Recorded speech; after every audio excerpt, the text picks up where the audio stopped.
وعلى آله وصحبه ومن تبعهم بإحسان إلى يوم الدين أما بعد. Baik, kemarin di dua pertemuan yang pertama kita sudah mengambil 4 hadits dari hadits ahkam dari kitab Umdat al-Ahkam. Baik, siapa yang mau store haditsnya? Siapa yang mampu? Bisa? Baik, Masya Allah. Fadhal. Sampai hadits ke berapa kemarin? Keempat ya? Baik. Bismillah. Kalau bisa dari pertama, Masya Allah. Tapi kalau dari hadits kedua juga nggak masalah.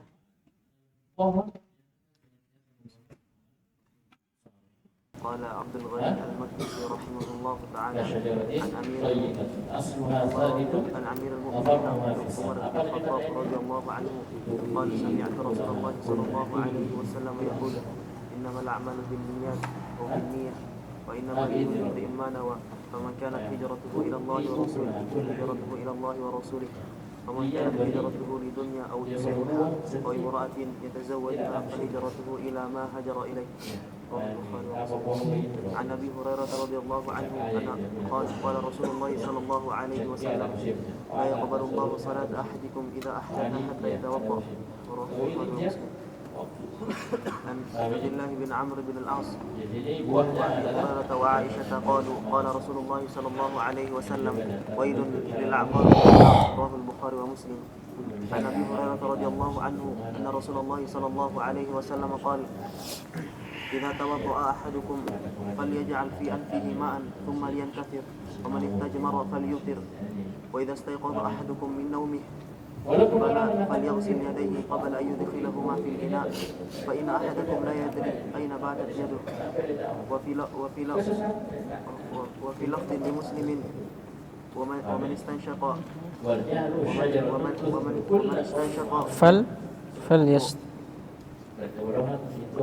فليستنشق بمنخريه من الماء. وفي لفظ ما شاء الله من توضأ فليستنشق. ما شاء الله الله يبارك فيك. Baik. Hadits kemarin kita sudah ambil hadits yang pertama ya, tentang niat. Bahwasanya niat adalah syarat dari setiap ibadah. Yang tidak syah ya, ibadah apapun itu kecuali dengan وإذا كان العلم بهذه المثابة فينبغي للإنسان أن يحرص كل الحرص tidak setiap orang yang berniat dalam ibadahnya itu benar وينبغي للإنسان أن يحرص كل الحرص ويجتهد كل الاجتهاد في تحصيله وأن يديم الاستعانة بالله في تحصيله ويبدأ بالأهم فالأهم منه. Pahala di sisi Allah Subhanahu wa taala. Adapun orang yang beribadah karena riya atau sum'ah dan yang semisal dengannya, maka tidak akan diterima amalan ibadahnya, bahkan amalan ibadahnya hanya akan menjadi wabal, bala bagi dia, musibah baginya. Tidak akan mendapatkan pahala di sisi Allah, bahkan akan mendapatkan apa? Siksaan dari Allah Subhanahu wa taala, wal iyadu billah. Baik, kemudian hadis yang kedua, sabda Nabi SAW, wailun lil aqabi minan nar, penjelasan tentang hadar, peringatan Nabi SAW terhadap orang-orang yang bertasahul di dalam wudunya, orang-orang yang bermudah-mudahan di dalam wudunya dengan dia tidak mengenakan atau mengalirkan air ke seluruh anggota wudunya yang wajib, termasuk diantaranya apa? Al-aqab, tumit. Dan disebutkan oleh para ulama di antara bagian tubuh yang atau di antara anggota wudu yang paling sering dilalaikan adalah ini, al-aqab. Maka diancam, wailun, celaka bagi tumit-tumit yang akan masuk ke dalam neraka, wal iyadu billah. Dan ini kata para ulama apa? Umum, mencakup seluruh anggota wudu yang wajib. Dan mencakup setiap orang yang bertasahul di dalam wudunya, bermudah-mudahan di dalam wudunya. Bukan hanya orang-orang yang bertasahul tidak mencuci kedua tumitnya, tapi orang yang juga terburu-buru tidak mengalirkan air ke anggota tubuh, ke anggota wudhu yang lainnya. Ini termasuk dalam hadits ini. Diancam oleh Nabi Shallallahu Alaihi Wasallam dengan apa? Dengan neraka. Wal iyadu billah. Tayyib. Ini hadits yang kedua. Hadits yang ketiga, sabda Nabi, hadits yang kedua, salah ya.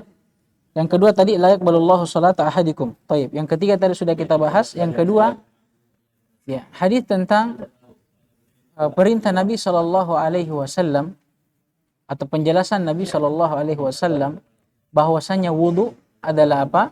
Syarat syah dari salat seseorang. Yang tidak syah salat seseorang apa? Kecuali dengan berwudhu. Baik. Kemudian yang ketiga tadi sudah kita bahas, dan yang keempat apa? Ya, hadis tentang pensyariatan, ya, bagi seseorang yang berwudu hendaknya dia melakukan dua hal, beristinsyak dan beristinsar. Baik. Dan selain daripada itu, di hadis ini ada 3 perintah dari Nabi SAW. Yang pertama itu tadi yang kita sebutkan, wajibnya seseorang untuk apa? Beristinsyak dan beristinsar di dalam wudunya. Yang kedua, perintah bagi orang-orang yang beristijmar. Apa itu istijmar? Ya, bersuci menggunakan batu.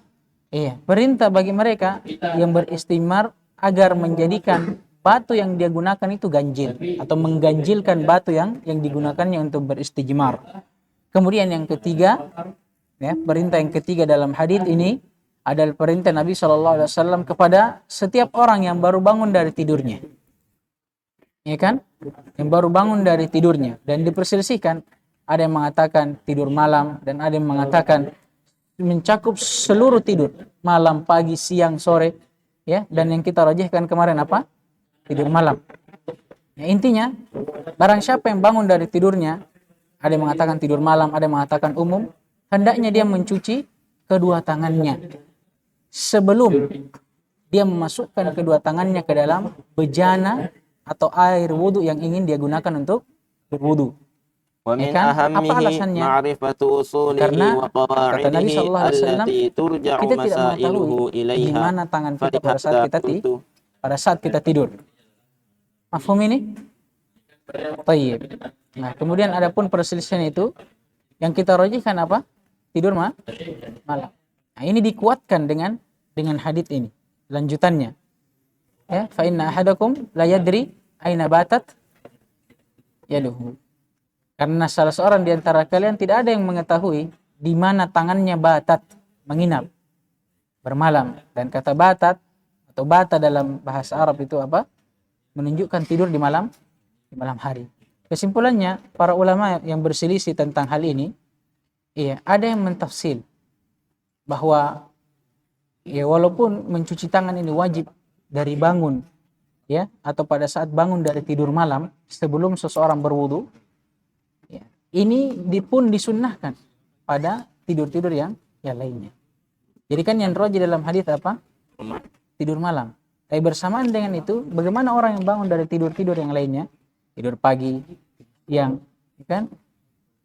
Nah, maka kata para ulama tetap sunnahkan. Baik. Alhamdulillah. Baik, Iqra. Hadits yang setelahnya. Hadits yang kelima, manil qari? Iqra. Perhatikan. Cek. Sebesar suara apa? قال المؤلف رحمه الله تعالى رضي الله عنه أن رسول الله صلى الله عليه وسلم قال لا يبولن أحدكم في الماء الدائم الذي لا يجري ثم يغتسل به ولمسلم لا يغتسل أحدكم في الماء الدائم وهو جنب. Baik, alhamdulillah. Jazakumullah khairan. Sekarang kita masuk dalam hadis yang kelima dari Abi Hurairah radhiyallahu taala anhu, bahwasanya Nabi sallallahu alaihi wasallam pernah bersabda, janganlah salah seorang di antara kalian yabul, kencing, buang air kecil, azakumullah, fil ma'id daim, pada air yang diam. Ditafsirkan setelahnya, alladzi la yajri, yang tidak mengalir. Tsumma yaktasilu minhu, kemudian dia mandi darinya. Dalam hadis ini terdapat larangan apa? Larangan seseorang kencing di apa? Air yang tergenang atau di dalam air yang dikumpulkan. Misalnya apa?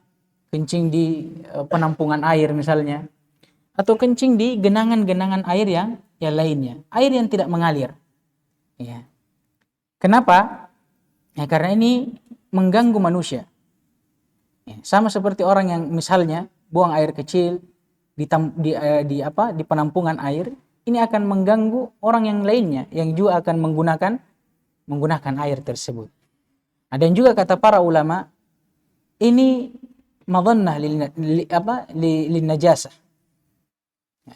Ini bisa jadi akan membawa kepada najisnya air tersebut.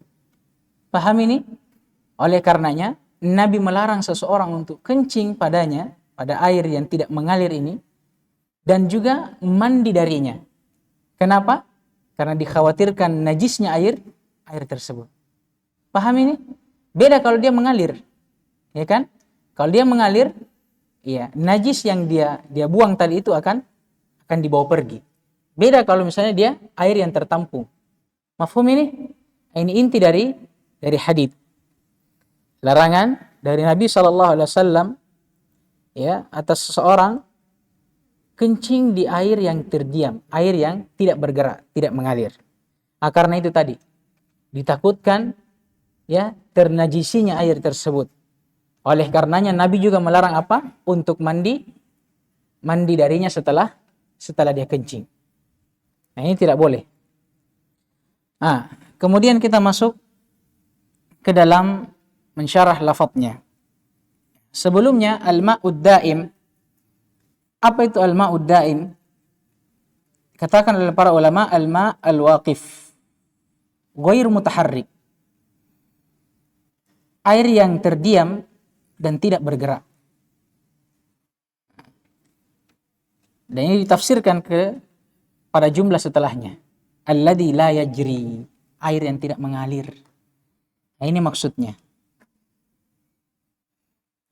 Adapun larangan di sini, maka larangan di sini litahrim, menunjukkan keharaman. Dan ini madhab orang-orang Hanabilah, pengikut Imam Ahmad bin Hanbal, dan juga orang-orang Zahiriyah.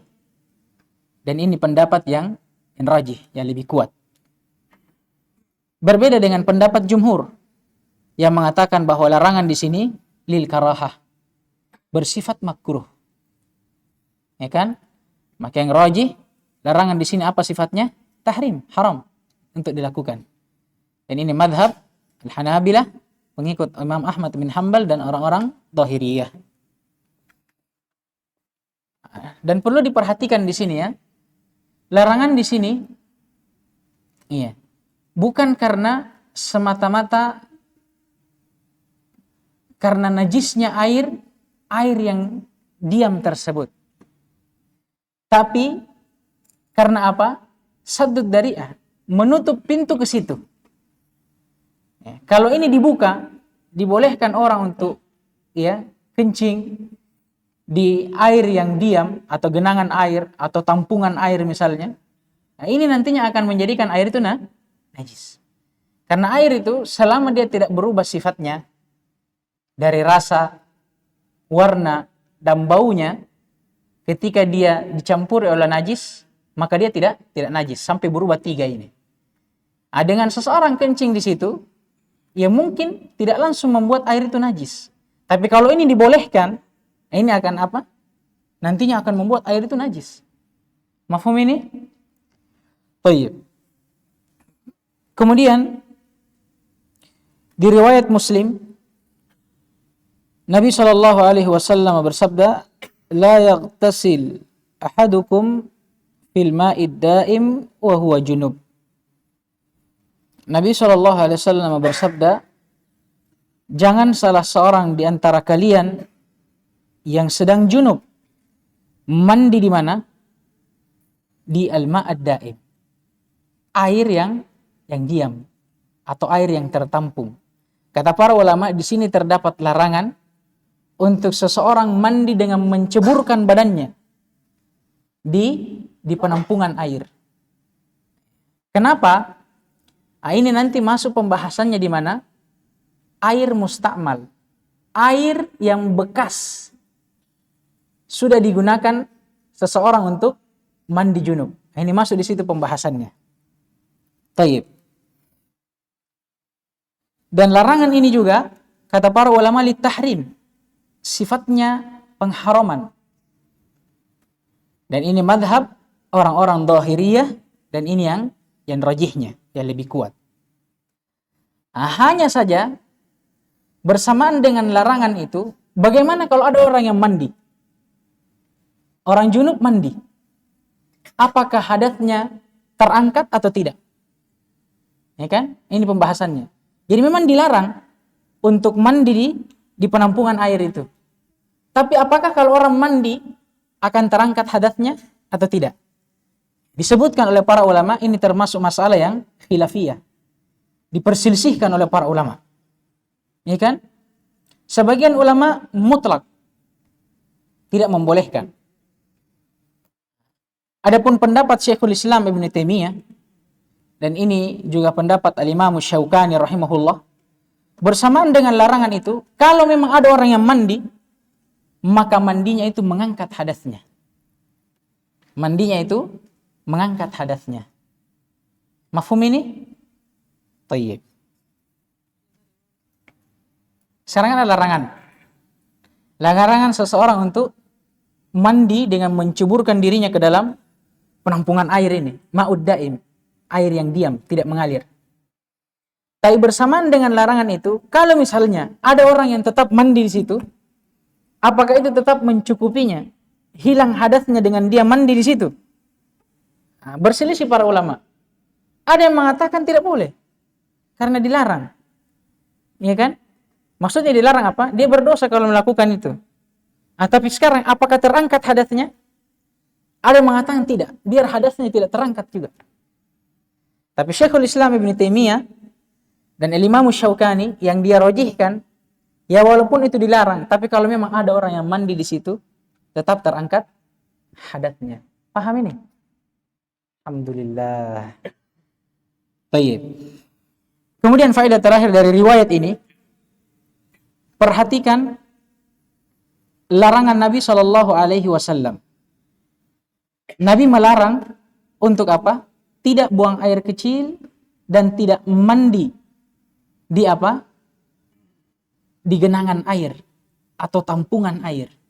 Maka kata para ulama, mimbabi aula, lebih utama lagi tidak membuang air besar. Karena mungkin ada yang bertanya, kan larangannya cuma buang air kecil sama mandi. Bagaimana kalau buang air besar? Nah, ini mimbabi aula kata para ulama. Lebih utama lagi dilarang. Ya kan? Baik, mafhum sampai di sini? Paham sampai di sini? Kalau yang tidak paham nanti ditanyakan di akhir dars insyaallah. Baik, hadis yang berikutnya.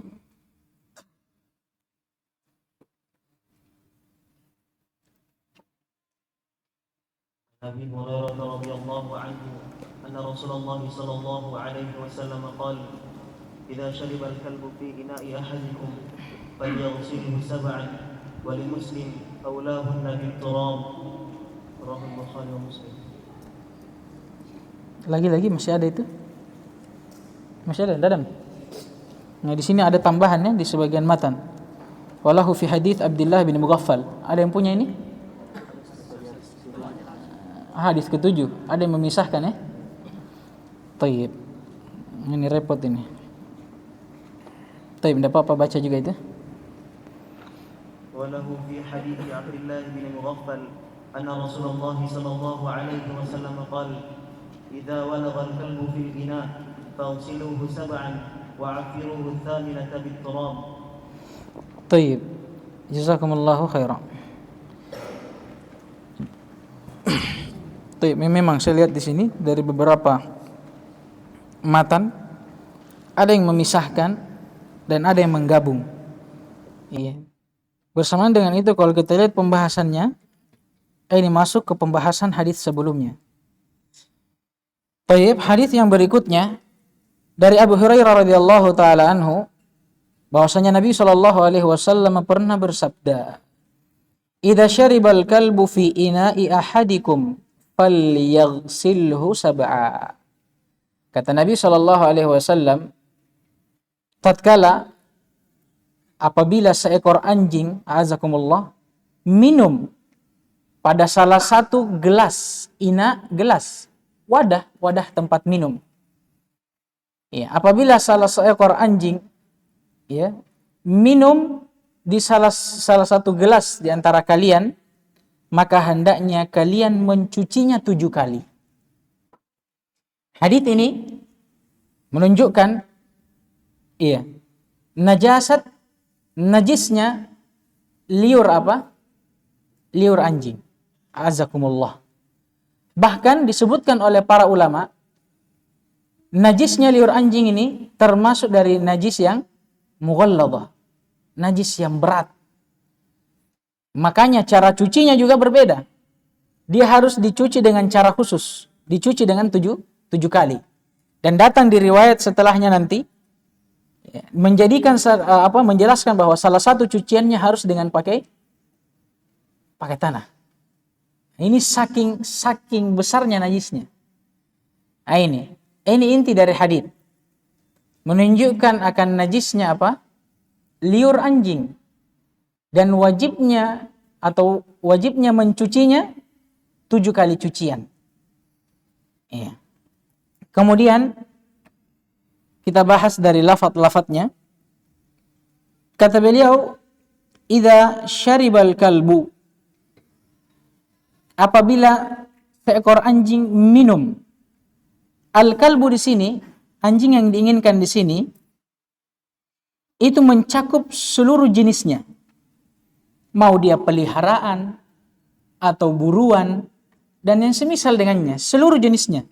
Ya, ini ditunjukkan apa? Oleh al di sini. Al-kalbu. Kaidah dalam usulul fiqh bahwa al di sini istighraqiyah. Menunjukkan apa? Makna umum. Mencakup seluruh jenisnya. Baik. Kalau salah seekor anjing minum di gelas kalian, maka hendaknya kalian mencucinya 7 kali. Di sini terdapat apa? Wajibnya mencuci gelas atau bejana 7 kali. Dari apa? Dari liur anjing. Azakumullah. Sekaligus menunjukkan bahwa liurnya ini apa? Najis. Ini ada masalah di sini tentang mencucinya. Apakah mencuci 7 kali ini khusus pada liurnya saja atau pada hal yang lainnya? Misalnya, a'azakumullah, kencingnya. Apakah kalau anjing misalnya kencing di bejana, apakah wajib kita cuci 7 kali juga? Atau cukup kita cuci sekali sampai dia bersih? Diperselisihkan oleh para ulama. Kalau jumhur mengatakan bahwa kalau orang-orang Dhahiriyah, begitu pula Al-Imam Malik rahimahullah, mengatakan bahwa cucian 7 kali ini itu khusus pada apa? Pada liurnya. Pada liurnya saja. Berarti kalau ada anjing yang kencing di di bejana, apakah wajib dicuci 7 kali? Menurut Dhahiriyah dan Imam Malik tidak wajib. Cukup dicuci sampai bersih saja. Tidak harus 7 kali. Ini menurut pendapat Dhahiriyah dan Imam Malik. Adapun kencingnya kata beliau, maka tidak wajib untuk dicuci 7 kali. Iya. Dengan dalil apa?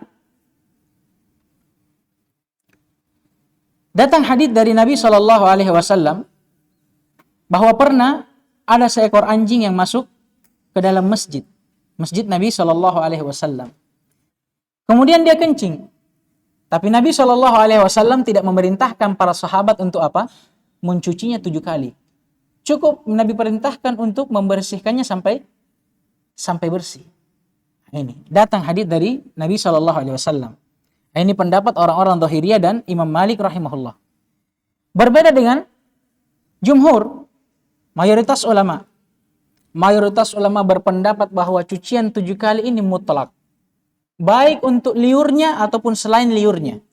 Yang juga termasuk najis. Kencingnya atau yang semisal dengannya. Ini kan? Bahkan mereka katakan, kalau misalnya liur najis dan harus dicuci 7 kali, ya mimbabi aula kencingnya. Ini kan? Karena lebih najis daripada liurnya. Ini pendapat jumhur ulama. Dan yang rajih dan yang kuat di sisi kami adalah pendapat Dhahiriyah dan Imam Malik karena sesuai dengan perintah hadits. Hadits hanya memerintahkan untuk apa? Mencuci 7 kali pada liurnya saja. Bukan pada kencingnya. Ya walaupun bersamaan dengan itu bukan berarti kencing anjing ini tidak najis. Tidak. Atau tidak perlu dicuci. Tetap harus dicuci. Tapi masalahnya cucian 7 kalinya. Apakah wajib 7 kali? Yang zahir, yang nampak dari hadis, wajibnya itu hanya pada liur. Wallahu ta'ala alam. Tayyib. Sekarang muncul masalah baru. Bagaimana hukum sisa minumnya? Sisa minumannya ini. Ya kan, kalau anjing kan minum misalnya, kemudian dia tidak habiskan. Ada sisanya kan? Nah, bagaimana hukumnya ini? Apakah dia najis atau tidak? Ya kan? Jumhur ulama, mayoritas ulama memberikan perincian. Ya. Kalau misalnya anjing ini minum di gelas bejana, dalam suatu bejana, maka walaupun sisa minumnya juga termasuk najis. Berbeda kalau misalnya dia minum pada selain ina, pada selain wadah atau bejana. Maka sisa minumnya itu tidak dihitung najis sampai air itu berubah salah satu dari 3 sifatnya. Apa itu? Rasa, warna, dan baunya. Nah ini jumhur ulama, mayoritas ulama. Berbeda dengan Al-Imam Malik dan orang-orang Dhahiriyah. Mereka berpendapat bahwa walaupun sisa minum anjing itu juga kalau sisa minum anjing itu tahir, suci. Nah, ini kalau madhab Imam Malik, dia mengatakan suci secara mutlak, tidak ada tafsil. Nah, ini. Kenapa? Beliau bawakan alasannya. Kata beliau, karena perintah untuk mencuci di sini itu apa? Itu ta'abbudiyah. Bukan karena najasahnya. Karena semata-mata perintah yang harus ditaati, bukan karena najisnya dia. Paham ini? Kan Nabi perintahkan untuk apa? Mencuci gelas kan? Karena ada sisa minum di dalamnya. Iya kan? Karena sudah ditempati minum oleh anjing. Kalau Imam Malik dengan Dhahiriyah dia bilang, perintah untuk mencuci ini bukan karena najisnya itu.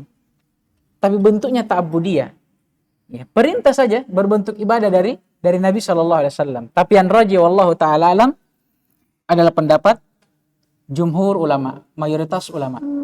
Dengan tafsil, perincian. Kalau memang anjing itu minum di mana? Ina, bejana, gelas. Maka sisa minumannya juga najis. Tapi kalau dia minum selain daripada bejana, ya kan? Misalnya dia minum di penampungan air yang besar. Maka ini tidak najis. Ya kan? Sampai berubah apa? Salah satu dari 3 sifat. Bau, warna, dan rasanya. Paham ini? Paham atau tidak? Kalau tidak paham, angkat tangan. Ada yang tidak paham? Bisa dipertanyakan nanti di akhir majelis. Taib. Kemudian kita pindah ke riwayat setelahnya. Wali Muslimin, kata beliau, ulahunna bitturab. Setelah beliau menjelaskan wajibnya mencuci ina, gelas atau bejana, bekas minum dari seekor anjing, beliau menyebutkan wajibnya dicuci 7 kali. Nah, di riwayat berikutnya beliau lengkapi, ulahunna biturab, di mana cucian yang 7 itu, ya, kita jadikan salah satu dari ketujuh itu apa? Biturab, dengan debu, ya kan? Atau pasir misalnya. Nah, kita bahas maknanya. Al-Allamah Ibnu Utsaimin rahimahullah di dalam kaifiyat ini itu memberikan 3 cara atau 3 kaifiyat. Nah, kan tadi apa kata beliau? Cara mencuci gelas bekas minum anjing itu dengan mencucinya 7 kali. Tapi di riwayat yang lainnya Nabi bilang, kita jadikan salah satu dari 7 ini dengan apa? Turab. Ya kan? Bagaimana caranya? Disebutkan oleh Syekh Ibnu Utsaimin rahimahullah. Ada 3 cara. Yang pertama, kita cuci dulu dengan air, ya kan? Kita cuci dengan air, kemudian setelahnya baru kita taburkan apa? Dengan pasir atau debu. Nah, ini cara yang pertama. Kita cuci dulu dengan air, tempat apa? Inaknya, gelasnya, kemudian kita apa? Taburi dengan debu atau pasir. Nah, ini cara yang pertama. Cara kedua, kebalikannya. Kita taburi dulu dengan debu, pasir, kemudian kita siramkan dengan air. Ini kan? Nah, ini cara yang kedua. Kebalikannya yang pertama. Kalau cara yang ketiga, langsung saja dicampur. Dicampur air dengan pasirnya, kemudian disiram, dicuci. Tapi ingat, ini hanya salah satu dari 7 cucian. Bukan 7-7-nya dijadikan pasir semua. Paham ini? Salah satunya saja. Pertama kah? Atau di tengahnya? Yang penting salah satunya. Ya kan? Paham ini? Tayyib. Kemudian faedah disebutkan oleh para ulama, kalau misalnya ada seseorang yang berudzur, di daerahnya tidak ada sama sekali turab, tidak ada pasir, wah ini yang susah. Ya kan? Kata para ulama, dalam keadaan seperti ini, darurat, tidak ada sama sekali dia dapat. Nah, kata para ulama, boleh menggunakan sesuatu yang menduduki kedudukan turab di sini. Di antaranya apa? Sabun dan yang semisal darinya, yang punya sifat mensucikan. Ya kan? Paham ini? Nah, tapi ini ingat, dalam keadaan darurat, tidak ada sama sekali pasir yang bisa didapatkan. Baru boleh diganti. Tapi selama ada, tidak boleh diganti. Tayyib. Mafhum ini? Dipahami atau tidak? Tayyib. Kita baca riwayat yang setelahnya. Ini yang di sebagian orang hadis yang ke-7 dan di sebagian lainnya diikutkan di hadis yang ke-6-nya. Tayyib. Walahu ay wali muslimin. Lahu di sini kembali ke sebelumnya. Wali muslimin. Dan di dalam riwayat Muslim juga datang hadis dari Abdullah bin Mughaffal radhiyallahu taala anhu, bahwasanya Nabi SAW bersabda, kalau apabila ada seekor anjing yang menjilat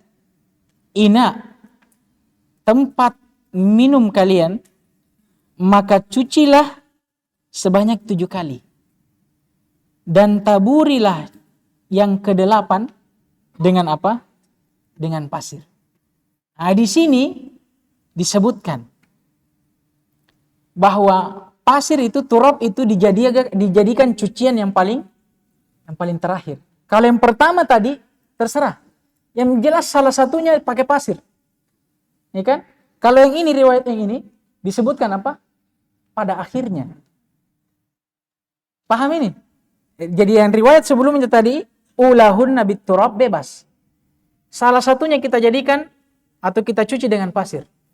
Kalau yang ini dia wajibkan, dia jadikan cucian dengan pasir itu menjadi yang terakhir. Karena dia bilang apa?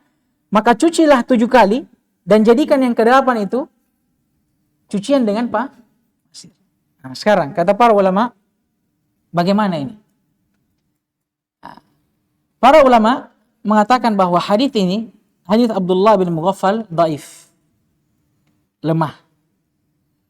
Dan hadis yang sebelumnya itu lebih kuat darinya. Jadi yang benarnya mencuci ya, najis bekas minum anjing ini dengan apa? 7 kali cucian dan salah satunya dicuci dengan pasir. Bebas di awal atau di tengah, ya kan? Bukan di akhirnya. Ini kenapa? Pertama karena kata para ulama hadis ini dhaif. Yang kedua, sekarang perhatikan, kalau misalnya kita cuci dan kita tambah dengan pasir di akhirnya, ini kan mewajibkan kita mencuci pasir itu lagi. Paham ini? Kalau kita cuci 7 kali, ya kan? Kita cuci 7 kali. Kemudian kita kasih pasir terakhirnya. Ini masih wajib dicuci tidak? Masih wajib, masih ada pasirnya. Nah, jadi berarti setelah kita cuci ini berarti berapa total cuciannya? 9. Lebih dari yang diperintahkan. Nah, ini alasan dari para ulama. Ya, yang pertama, ya karena mereka mendoifkan apa? Hadis yang kedua ini yang menjadikan cucian dengan pasir itu cucian yang paling terakhir. Doif. Dan juga alasannya kalau kita jadikan pasir itu menjadi yang terakhir, mewajibkan kita untuk menambah apa? Menambah cuciannya. Paham ini? Baik. Alhamdulillah.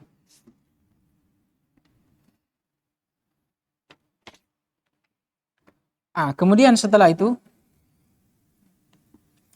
disebutkan oleh para ulama beberapa masalah-masalah yang terikat dengan hadits-hadits ini. Tayyib. Di antaranya masalah yang telah berlalu tentang apa? Baul, kencing dari anjing itu sendiri, azakumullah. Apakah dia najis atau tidak? Dinukil kesepakatan oleh para ulama akan najisnya dia. Kalau masalah sebelumnya kan itu masalah tentang mencucinya. Apakah harus 7 atau tidak, ya kan?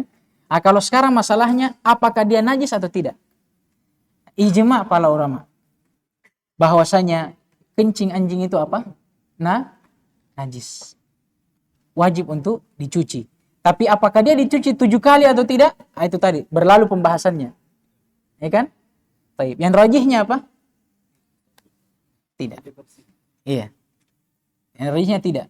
Itu yang menurut pendapat jumhur, kebanyakan ulama. Adapun kalau najisnya, maka kencing anjing azakumullah, ijma' ulama akan najisnya dia. Sebenarnya dinukil oleh Hafidz Ibnu Hajar, ya kan, bahwa ada khilaf, ya kan. Tapi mau dia khilaf atau tidak, yang benarnya kencing anjing itu tetap najis. Ini masalah yang pertama.